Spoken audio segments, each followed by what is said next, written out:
Hey friends, welcome or welcome back to my channel. My name is Sucha. So friends, in today's video we are going to talk about a very interesting book. मैंने अभी इस book को just complete किया है, सो मैंने सोचा मैं share करती हूँ आपके साथ भी ये एक्सपीरियंस कि ये बुक मुझे कैसी लगी और इस बुक में ऐसा क्या इंटरेस्टिंग है जो कि आपको भी इसको एक बार जरूर पढ़ना चाहिए। तो आज की जो वो है एक बुक पे, सो उस बुक का नाम है the mindset by Carol Dweck. So ये बहुत ही इंटरेस्टिंग बुक है और ये जब मैंने इस बुक को कंप्लीट किया तो मुझे ये बुक बहुत ही इंटरेस्टिंग लगी, जिससे कि मेरी साइकोलॉजी, थिंकिंग पैटर्न बहुत ज़्यादा चेंजेस उसमें आए हैं। तो मुझे लगा ये बुक मुझे आपके साथ भी शेयर करनी चाहिए। आप भी इसको एक ट्राई जरूर दीजिए और इसको रीड करिए। सो आज हम इसी बुक के बारे में बात करने वाले हैं। तो चलिए फ्रेंड्स, स्टार्ट करते हैं कि इस बुक में ऐसा क्या है जो कि इतनी इंटरेस्टिंग है। इस बुक में दो माइंडसेट्स को एक्सप्लेन किया हुआ है। पहला माइंडसेट उन्होंने फिक्स माइंडसेट बारे में बताया हुआ है और दूसरा माइंडसेट उन्होंने ग्रोथ माइंडसेट के बारे में बताया है। सो दो माइंडसेट्स हैं हमारे पास, fix mindset and growth mindset. तो इन दोनों के बीच में जो डिफरेंस है वो ही एक्चुअल सक्सेस है, कैसे उसकी सक्सेस इवॉल्व हुई है इन दो माइंडसेट्स के बीच में, कैसे कैसे ये सब कुछ हुआ है, ये साइकोलॉजिकल क्या रोल प्ले होता है, ये सारा बहुत अच्छे से एक्सप्लेन हुआ है इस बुक में, जो कि हमारी थिंकिंग को, हमारे पर्सपेक्टिव को बिल्कुल चेंज कर देगा जब आप ये बुक पढ़ेंगे। सो आज मैं आपके साथ थोड़ा सा समराइज फॉर्म में इस बुक के बारे में बताने जा रही हूँ कि ग्रोथ माइंडसेट क्या होता है और फिक्स माइंडसेट क्या होता है एज पर राइटर्स पर्सपेक्टिव। सो चलिए स्टार्ट करते हैं, दोनों माइंडसेट्स को समझते हैं और देखते हैं कि हमें अपने पर्सनैलिटी में और कौन कौन से चेंजेस लाने की जरूरत है जिससे कि हम अपना ग्रोथ माइंडसेट बना सकें और आगे बढ़ सकें। So we will start differentiating between the fixed mindset and the growth mindset by taking few key terms, जिससे कि हमें डिफरेंस जो है इजीली पता चल जाए दोनों के बीच में क्या है और हमें कहाँ पे इम्प्रूवमेंट की रिक्वायरमेंट है। सो पहले बात करते हैं फिक्स माइंडसेट। तो अगर हम इंटेलिजेंस की बात करें तो फिक्स माइंडसेट और ग्रोथ माइंडसेट, फिक्स माइंडसेट में जो इंटेलिजेंस लेवल होता है वो बहुत स्टैटिक होता है। स्टैटिक मीन्स बहुत फिक्स्ड होता है। और दूसरी तरफ हम अगर बात करें ग्रोथ माइंडसेट में, तो ग्रोथ माइंडसेट में जो हमारी इंटेलिजेंस होती है वो कैन बी डेवलप्ड, आप उसको डेवलप कर सकते हो। तो ये दोनों डिफरेंस होता है फिक्स माइंडसेट में और ग्रोथ माइंडसेट में। Here the intelligence is static and here the intelligence can be developed. आप इसमें और भी एफर्ट्स लगा के अपनी इंटेलिजेंस को डेवलप कर सकते हो, बट यहाँ पे आप अपनी इंटेलिजेंस को स्टैटिक रखते हो, फिक्स रखते हो। बेसिकली क्या होता है, जो यहाँ पे आपकी डिजायर होती है, बेसिकली जो आपकी फिक्स्ड माइंडसेट में जो डिजायर होती है वो ये होती है इज टू लुक स्मार्ट, कि आपको स्मार्ट दिखना है और आपको जितनी नॉलेज है वो इनफ है आपके लिए। आप ऑलरेडी अपने आप को इंटेलिजेंट समझते हैं, ऑलरेडी समझते हैं कि आपके अंदर वो सारी पर्सनैलिटी, वो सारे ट्रेड्स हैं जो कि रिक्वायर्ड है इंटेलिजेंट दिखने के लिए। सो आप कोई एफर्ट्स नहीं करते, आपका माइंडसेट जो है, आपकी ग्रोथ जो है, इंटेलिजेंस जो है वो स्टैटिक हो जाती है। और दूसरी साइड ग्रोथ माइंडसेट में क्या होता है कि जो आपकी इंटेलिजेंस है उसमें आप और भी एफर्ट्स करना चाहते हैं, आप उसको और डेवलप करना चाहते हैं, बिकॉज जो आपकी डिजायर है वो है टू लर्न समथिंग न्यू। यहाँ आप अपनी ग्रोथ को स्टैटिक नहीं कर रहे हो, आपको चाह रहे हो कि आप कुछ नया लर्न करो, अपनी इंटेलिजेंस को और इम्प्रूव करो और एनहेंस करो। Whereas on the other side आप चाह रहे हो कि फिक्स स्टैटिक, आपकी जो इंटेलिजेंस है वो स्टैटिक है, उसमें कोई इंप्रूवमेंट की रिक्वायरमेंट ही नहीं है, क्योंकि आपका माइंडसेट ऐसा बन गया है कि आपको कोई इंपॉर्टेंस, आपको कोई इंटेलिजेंस चाहिए ही नहीं, आप ऑलरेडी जो है सब कुछ इनफ ऑफ नॉलेज आपके पास है। सो नेक्स्ट जो हम बात करने वाले हैं वो नेक्स्ट की इंपॉर्टेंट टर्म है चैलेंजेस। सो अब हम बात करने वाले हैं कि फिक्स माइंडसेट में और ग्रोथ माइंडसेट में चैलेंजेस को किस तरीके से साइकोलॉजी हमारी लेती है। सो ग्रोथ माइंडसेट में जो चैलेंजेस हैं वो आप इस तरीके से लेते हो कि आप ग्रो करना चाहते हो तो आप चैलेंजेस फेस करना चाहते हो, आप चाहते हो कि मैं ज़्यादा से ज़्यादा चैलेंजेस फेस करूं जिससे कि मेरी ग्रोथ में और भी इम्प्रूवमेंट आए, मेरी ग्रोथ और भी अच्छी हो। बट फिक्स माइंडसेट में क्या होता है, फिक्स माइंडसेट में क्योंकि आपकी इंटेलिजेंस स्टैटिक है और आपके अंदर ये डिजायर है कि आपको सिर्फ स्मार्ट दिखना है, आपको दिखाना नहीं है कि आपको ये चीज़ नहीं आती है, और अब बैक ऑफ द माइंड आपकी चल रहा है कि your knowledge is enough for you and you are already smart. So आप चैलेंजेस भी अवॉइड करते हो। So challenges in the fix mindset क्या होता है, अवॉइड होते हैं, और challenges in the growth mindset क्या होते हैं, एम्ब्रेस होते हैं। So here you avoid the challenges and here you embrace the challenges. So आप ऐसा माइंडसेट डेवलप करना चाहिए आपको जिसमें कि आप चैलेंजेस को एम्ब्रेस करें, ना कि अवॉइड करें। सो आप फ्रेंड्स मुझे बताइए कि आप कौन से माइंडसेट से बिलोंग करते हैं, आप चैलेंजेस एम्ब्रेस करते हैं या चैलेंजेस को अवॉइड करते हैं। नेक्स्ट बात करने वाले हैं, जो नेक्स्ट इंपॉर्टेंट टर्म है वो है ऑब्स्टिकल्स। सो अब हम देखने वाले हैं कि फिक्स माइंडसेट में और ग्रोथ माइंडसेट में ऑब्स्टिकल्स का क्या रोल होता है, किस तरीके से हम ऑब्स्टिकल को डील करते हैं। सो अगर आपका फिक्स माइंडसेट होगा तो आप जो भी आने वाले आपके लाइफ में ऑब्स्टिकल्स हैं, आप उनको क्या करेंगे, इजीली गिव अप कर देंगे। कोई भी आपके लाइफ में ऑब्स्टिकल आएगा तो आपका रोल क्या होगा कि आप क्या करोगे, उसको छोड़ दोगे, उसको कह दोगे कि अब पॉसिबल नहीं है, या मुझे करना नहीं है, इतनी ग्रोथ की मुझे रिक्वायरमेंट नहीं है, या मैं ऑलरेडी मेरे पास उतनी सक्सेस है, तो आप उस ऑब्स्टिकल को छोड़ दोगे, गिव अप कर देते हो उस पर। बट यहाँ पे आप ग्रोथ माइंडसेट में देखोगे तो आप कैसे भी ऑब्स्टिकल आए, आप चाहोगे कि आप उसको फेस करो, आप उसको लेट गो नहीं करने दोगे, आप उसको इजीली गिव अप नहीं करोगे, और you will always try to face the setback, आप उसमें परसिस्ट करोगे। सो यहाँ पे ग्रोथ माइंडसेट क्यों ऐसा करता है, बिकॉज उसके पीछे रीजन है, वो चाहता है कि हम ग्रो करें और उस ऑब्स्टिकल को कॉन्कर करके हम कुछ अचीव करें, तो इसलिए उस ऑब्स्टिकल को इजीली नहीं जाने देता, वो गिव अप नहीं करता। और ग्रोथ माइंडसेट क्या होता है, उससे लड़ता है और उसके आगे बढ़ता है।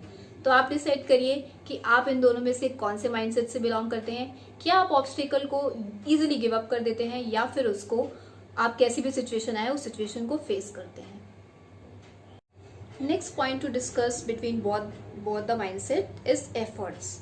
So in the case of fixed mindset, आप एफर्ट्स को ऐसे लेते हो कि जैसे आपको लगता है कि इतना एफर्ट करने की क्या ज़रूरत है, ये तो फ्रूटलेस है, इतना वर्थ नहीं है, इतना टाइम क्यों वेस्ट करें, हमें कौन सा इसमें एक्सपर्टीज गेन करनी है, या कौन सा एक्सपर्ट बनना है जो कि हम इसके बारे में सोचते रहें, या इसमें इतने एफर्ट्स लगाएं।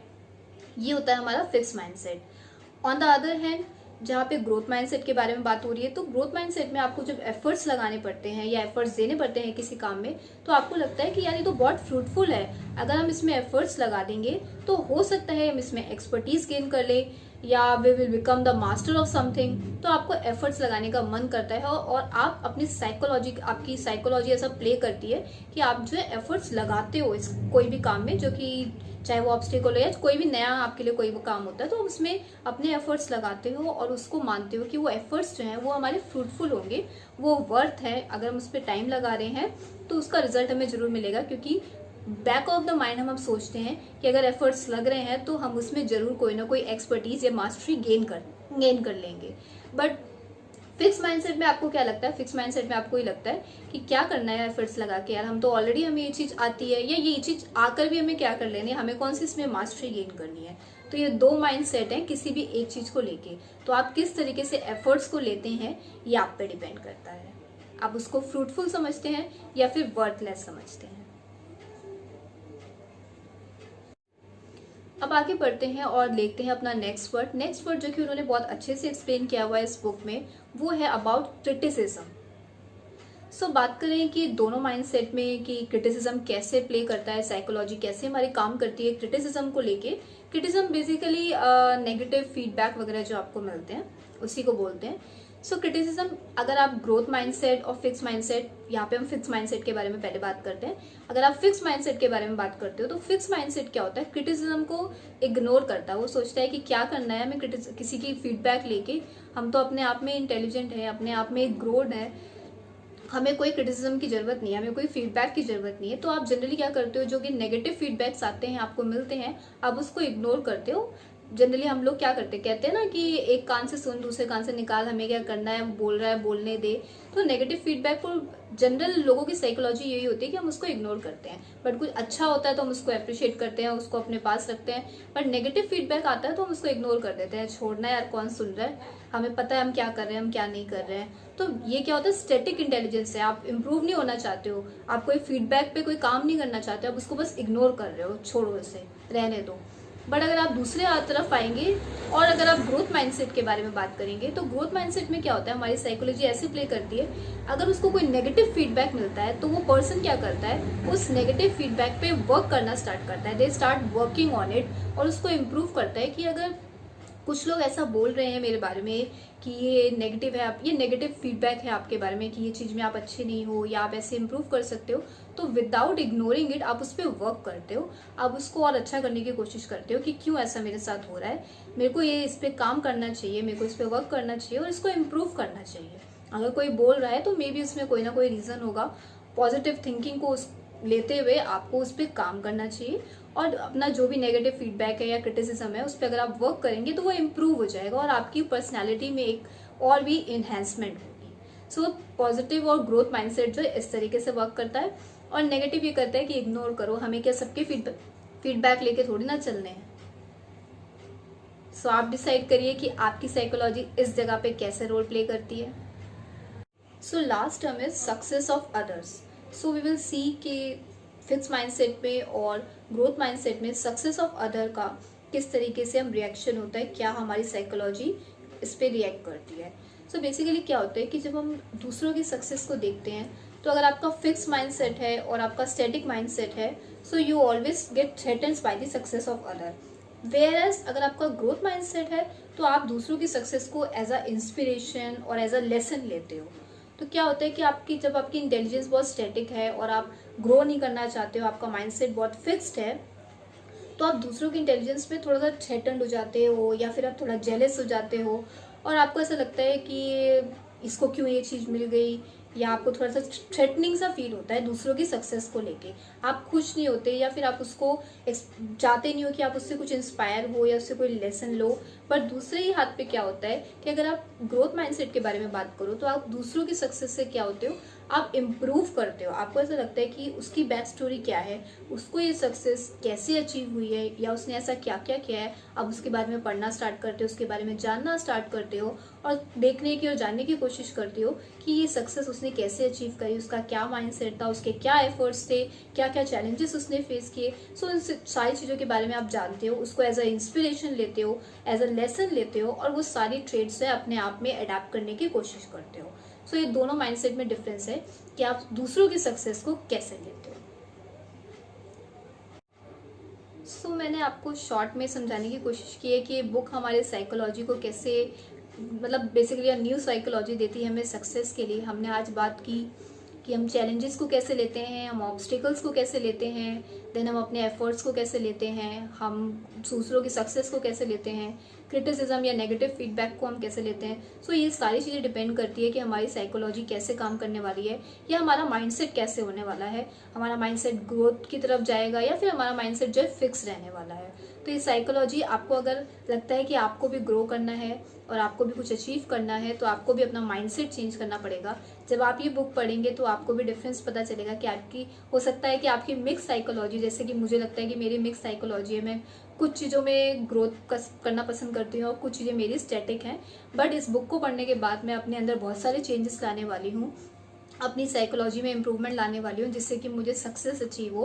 बिकॉज अगर आपका स्टैटिक और फिक्स वो सारे टर्म्स रहेंगे कि आप चैलेंजेस एक्सेप्ट नहीं करना चाहते हो और ऑब्स्टिकल्स को अवॉइड कर लेते हो, इजीली गिव अप कर देते हो, सो ये सारी चीज़ों को अगर आप करोगे तो आपका माइंडसेट हमेशा जो है फिक्स रहने वाला है और आपकी जो ग्रोथ है, आपका पोटेंशियल है, वो आप कभी भी फुल अचीव नहीं कर पाओगे। But on the other hand अगर आप सारी चीज़ों को अच्छी तरीके से लोगे, मीन्स आप चैलेंजेस एक्सेप्ट कर रहे हो और कैसी भी सिचुएशन, कैसी भी ऑब्स्टिकल आए उस पर परसिस्ट कर रहे हो और आप नए अपने अंदर इम्प्रूवमेंट चाहते हो, नेगेटिव फीडबैक को, क्रिटिसिज्म को आप लेते हो और उस पर उसको एज अ लेसन और दूसरों की सक्सेस को आप एज अ लेसन लेते हो, इंस्पिरेशन लेते हो, उनसे कुछ सीखते हो, अपनी पर्सनैलिटी में इम्प्रूवमेंट लाते हो और कभी भी ये नहीं सोचते कि आप तो ऑलरेडी स्मार्ट हो, आप और स्मार्टर बनना चाहते हो। सो इस वाली साइकोलॉजी में, मीन्स की जो आपकी ग्रोथ वाली साइकोलॉजी, ग्रोथ वाला माइंडसेट है, ये फॉलो करते हो तो आप सक्सेस को एक बहुत ही अच्छे लेवल पे अचीव कर सकते हो। तो मैं चाहती हूँ कि आप भी इस बुक को एक बार जरूर पढ़ें। दिस बुक नेम मैं आपको अगेन बता देती हूँ, the mindset by carol Dweck. ये बुक आप पढ़िए, अमेजॉन किंडल वगैरह पे भी अवेलेबल है, आप इसको वहाँ पे भी पढ़ सकते हो और आप उसके बाद डिसाइड करिए कि आपकी साइकोलॉजी कहाँ है और कौन से ऐसे की टर्म, कौन से इंपॉर्टेंट पॉइंट्स है जहाँ पे आपको इम्प्रूवमेंट की रिक्वायरमेंट है। सो फ्रेंड्स, इस वीडियो को जरूर लाइक करिएगा अगर आपको ये बुक अच्छी लगी हो और मिलते हैं नेक्स्ट टाइम एक नई वीडियो के साथ। Till then, bye everyone.